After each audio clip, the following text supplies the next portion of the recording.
के बाद एक बार फिर खुशामदीद नाज़रीन। और इस तरह मैंने ब्रेक पे जाने से पहले कहा था कि हमारे साथ स्टूडियोज़ में मुख्तलिफ मेहमान मौजूद होते हैं। कभी हम खिदमत खल्क़ के हवाले से बात करते हैं, कभी अपने आप को फ़िट रखने के हवाले से बात करते हैं। आज भी हमारे साथ स्टूडियोज़ में जो गेस्ट मौजूद हैं उनका तारुफ़ ये है कि डॉक्टर अक्सा हैं, फिजियोथेरेपिस्ट, और फिजियोथेरेपी के हवाले से उनसे बात करेंगे। साथ ही अपने हेल्थ को, अपनी डाइट को किस तरह कंट्रोल किया जा सकता है रमज़ान मुबारक के खुसूसी महीने में, और किस तरह हम कौन कौन सी ऐसी बेसिक एक्टिविटीज़ हैं जिनकी वजह से अपने आप को फ़िट रख सकते हैं, ये उनसे बात करेंगे। बहुत शुक्रिया डॉक्टर अक्सा, आप तशरीफ़ लाएँ। आपसे जानना चाहेंगे कि फिजियोथेरेपिस्ट के हवाले से बताइएगा, फिजियोथेरेपी क्या है बेसिकली, और किस मौके पे फिजियोथेरेपी इस्तेमाल की जाती है? देखिए, फिज़िकल थेरेपी बेसिकली आप bye means of physical health अपनी बेहतर करके, एक्सरसाइज करके आप आप जो है किस तरीके से अपने आप को फिट रख सकते हैं बाय मीन्स ऑफ एक्सरसाइज। तो ये आप फिज़िकल थेरेपी में करते हैं। मुख्तलिफ़ किस्म की जो डिजीज़ हैं उनको आप किस तरीके से एक्सरसाइज के थ्रू आप बेहतर कर सकते हैं, मेडिकेशंस और इस सब के अलावा, तो वो आपका फिजियोथेरेपी के अंदर आता है। कि सिर्फ़ और सिर्फ ऐसे नहीं है कि आपकी सिर्फ जो कार्डियोवैस्कुलर इश्यूज़ हैं या आपके लंग्स से रिलेटेड इश्यूज़ हैं, इसके अलावा आपकी जो डेली बीइंग है, जैसे कि आप जो डेली लाइफ अपनी स्पेंड कर रहे हैं, उसमें आप किस तरीके से फिट रह सकते हैं, वो सब भी आपको फिजिकल थेरेपी से पता चलता है। फिजिकल थेरेपी से पता अच्छा, चलता है। कौन सी बीमारी में बहुत ज़रूरी है फिजियोथेरेपी कराना?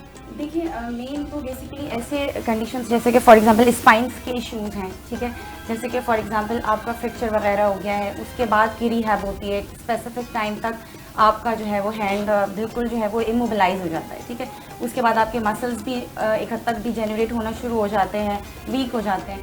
तो उनको जो है वो एक्टिव करने के लिए उसको किस तरीके से वापस बैक टू नॉर्मल लाइफ लाएंगे, वो आप जो है वो फिज़िकल थेरेपी उसके लिए आपकी बहुत हेल्प करती है। अच्छा, इसमें एज का कोई कॉन्सेप्ट नहीं है? कोई बच्चा है जिस तरह आपने बताया, उसको भी कोई अगर इस तरह की परेशानी लाहक है, उसकी फिजियोथेरेपी की जा सकती है इस तरह? बिल्कुल, न्यूनेटल से स्टार्ट करके छोटी एज से लेके बड़ी एज तक, जैसे कि जो बच्चे विद डिफेक्ट्स पैदा होते हैं या कोई भी ऐसी आपकी बहुत सारी डिजीज़ है, CPS के अंदर जो है वो हम लोगों को फिजियोथेरेपी का बहुत मेन रोल है कि वो स्टार्टिंग में टॉर्टिकोलिस है आपका जो है बाय बर्थ एक डिजीज़ है जिसमें आपके नेक के मसल्स शॉर्ट होते हैं। तो इन सब को जो है वो आप आगे आहिस्ता आहिस्ता करके एक्सरसाइज के थ्रू काफ़ी हद तक बेहतर कर सकते हैं। अच्छा, बिल्कुल। अच्छा डॉक्टर, आपसे भी जानना चाहेंगे कि कौन सी बेसिक एक्सरसाइजेज हैं जो हम करके अपने आप को फिट रख सकते हैं, जिसकी वजह से हमें किसी भी तरह की फिजियोथेरेपी की ज़रूरत ना पड़े? अच्छा, देखिए, चीज़ ये है कि सबसे अच्छी जो मैं एक्सरसाइज बताऊं अगर आपको, वो है वॉकिंग।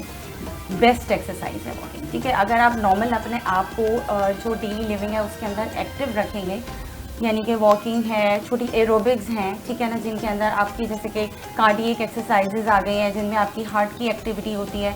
तो ये सारी एक्सरसाइजेज ऐसी हैं कि उससे जो है वो आपको ऑलरेडी मतलब किसी डॉक्टर के पास जाने की ज़रूरत नहीं पड़ेगी। लेकिन मैं ये कहूँगी कि फिजियोथेरेपी आप अगर फिट रहना चाह रहे हैं तो आप चेकअप के लिए जा सकते हैं, इसमें कोई इशू नहीं है कि अगर खुदा न खास्ता कोई इशू आया है तो ही आप जाएँ।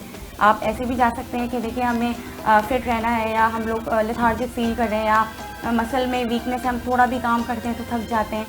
तो ये सारे इश्यूज़ के अंदर ये है कि आप बिल्कुल फिजियोथेरेपी से नीड ले सकते हैं, हेल्प ले सकते हैं।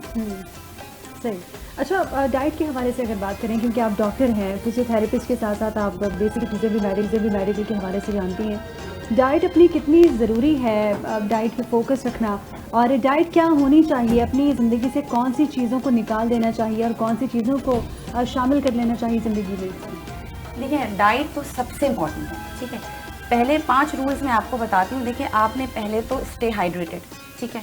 अगर रमज़ान के हवाले से भी बात करें तो आजकल जो है वो पानी का बहुत वो है, ज़ाहिर इंटरमिटेंट फास्टिंग में एक लंबे टाइम तक बंदा पानी नहीं ले रहा होता, ठीक है। तो आप उन्हें हाइड्रेटेड रहना है, आपने बैलेंस्ड डाइट लेनी है, ठीक है। उसके अंदर जो है आपने न्यूट्रिएंट्स भी आएंगे, प्रोटीन्स भी आएंगे, कार्ब्स भी आएंगे, सब डिफरेंट तरीके से कैटेगराइज करेंगे। उनके अंदर सब डिफरेंट तरह के फूड आइटम्स आ जाते हैं। डेयरी है आपकी, ठीक है।